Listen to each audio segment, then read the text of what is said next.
The Allen East Mustangs learned the hard way last year that football can be a game of inches. Not finding the end zone and stalling on last-minute drives hurt the Mustangs late in games.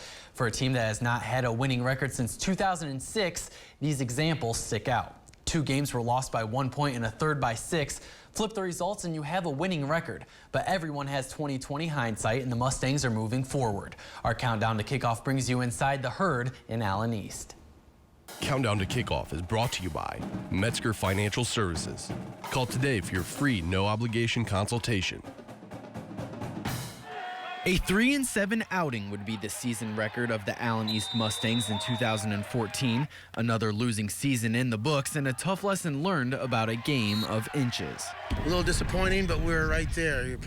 We lost 3 games, probably by about a total of 5 yards or so. But all those inches really matter, and that's what we keep talking about. We had a lot of close games, lost a lot by just inches and a couple points. It was real hard for the team. Took a couple hard losses, but I think we're going to rebound and do a good job this year. Coach Abbey hopes his team has learned from last year's downfall. To make things harder, the Mustangs also lost 3 offensive linemen.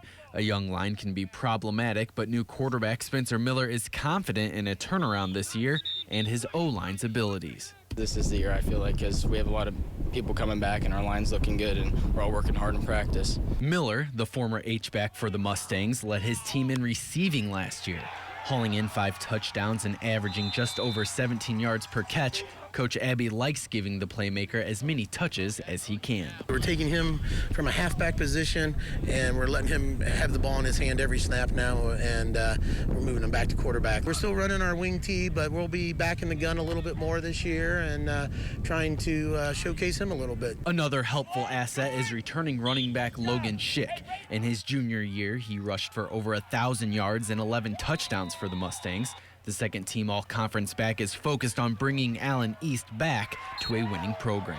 You know, we just want to come out and just be competitive and see if we can't get a winning record and be up there at the top of the NWC again like we were. The Mustangs' goals are simple.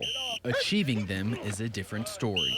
Coach Abbey has high regards for his Mustangs, and the team is dialed in on the same goals. This is the most athletic team that we've had here probably since I've been assistant. Pound for pound, it's the strongest team that we've had here in many, many years. First of all, we got to get above 500, and then we got to be playing week 11. Those are all things that are important to us. And NWC championship, obviously, that's goal 1, number 1. All that stuff just really makes us want to get out there and compete and win.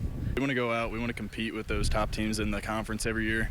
We want to win the NWC. Be at the top of the conference, hopefully win conference, and go to week 11. That'd be nice too. Tomorrow, our countdown to kickoff continues with a Spencerville team known for their aggressive style of offense. Find out what the Bearcats have prepared for us this season tomorrow at 6 and 11. On the pitch, Spencerville hosting Ottoville this morning. Chandler Kale on the corner kick. He fires one that goes off Bailey Croft's head, scrambling the box, but Billy Sidey sends one to the near post. Lower 90, tough to get. Bearcats up 1-0. Nice hair for the senior striker. Ottoville tries to answer. Drew Williams puts one up and off the crossbar. Might need to invest in some goal line technology. Close call. However, Ottoville winds up putting 2 in the back of the net, winning 2-0. Over to another pitch. Lima Senior taking on the Lincoln View Vikings. Shots were fired all over the Viking goalkeeper today. Lima Senior had 27 shots. 18 of them were on goal. From outside the 18, through passes to the middle. Even nice flicks were tipped away. But Colton Fry would tally the lone goal in the first half. The Spartans winning 1-0. Ladies' turn for Lima Senior, facing the same opponent.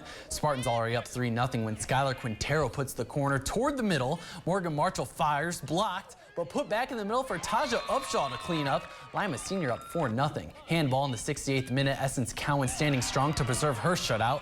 And why not one more? Taylor Washington gets inside the 18. Her shot finds the nylon. Boys and girls taking care of business. Your final 5-0 Spartans. Over to the courts, the Lima City Invitational this afternoon, starting with 1 doubles. Rashika Avari, comfortable at the front of the net. She smacks one down, gets the easy point. Same game, nearly identical play. Avari smashes one to the right. Avari and her partner Magana Chanamolu win 1 doubles for Shawnee. Number 1 singles, it's Kaylee Davis of Spencerville. Drives with the cross-court forehand, gains the point. Nekuru Anabogu withdrew due to injury. The Bearcat is your singles champion. And in 2 singles, Meredith Marshall slices the lime. Juliana Hotmeyer not able to reach it in time. Marshall is your champion at 2 singles for Ada, and Shawnee would be the overall champion of the tournament. To a different court, Cavaliers spike off this morning in Coldwater. Games played in the best of 3 instead of 5 for the tournament. Liberty-Benton starting it off as Kerrigan Gray spikes one down. She gets the kill. Benton behind 5-3 at this point. Now the tourney host, Coldwater, receives the tip and sets up Paige Hardings. She smashes the tomato down the middle. Score now 16-11. And again, it's Hastings with a shot down the pipes. Coldwater would win in straight sets over Liberty-Benton, 25-17, 25-23. Also at the spike-off, the defending Division IV state champions Fort Loramie going against Miami East. Loramie in trouble early, down 1 set, but in the second, Kaylee Borhurst goes up and gets the solo block. She tacks on 33 kills to the set. She also, a couple points later, Maddie Brandewy sends the set to Sarah Stang. She threads one between 2 defenders, ties the game at 16s. They would win set 2. And the defending champs do what champions do. They close. Set 3 as Stang sends a stinger off the Viking, winning 15-25, 25-23, 25-20, but it's St. Henry going undefeated on the day, winning the Cavaliers spike-off. After the break, a name at the top of the leaderboards that we haven't seen in a while. See how Tigers Day went after this quick timeout. Welcome back. A little after midnight, Marc Krauss was released from the Tigers in order to make room for the left-handed pitcher Randy Wolf. Krauss, a Deschler, Ohio native, was signed last month shortly after Miguel Cabrera suffered a calf injury. The Patrick Henry grad hit 152 for Detroit in 12 games and cranked a home run in his first at-bat against the Mariners. The Tigers back at Comerica tonight. Last night they were held to 0 runs. Let's see what they can do today. The newly acquired pitcher Randy Wolf makes his debut. Not too good.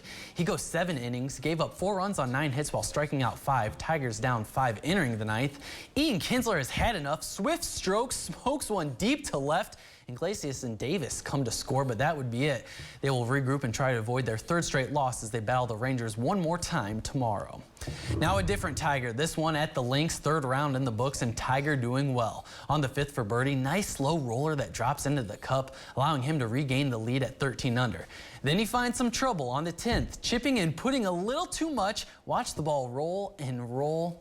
It's incredible. Rolls, and then he ends up putting it right in for par. Great save. All right, thank you, John. We'll be right back after the break.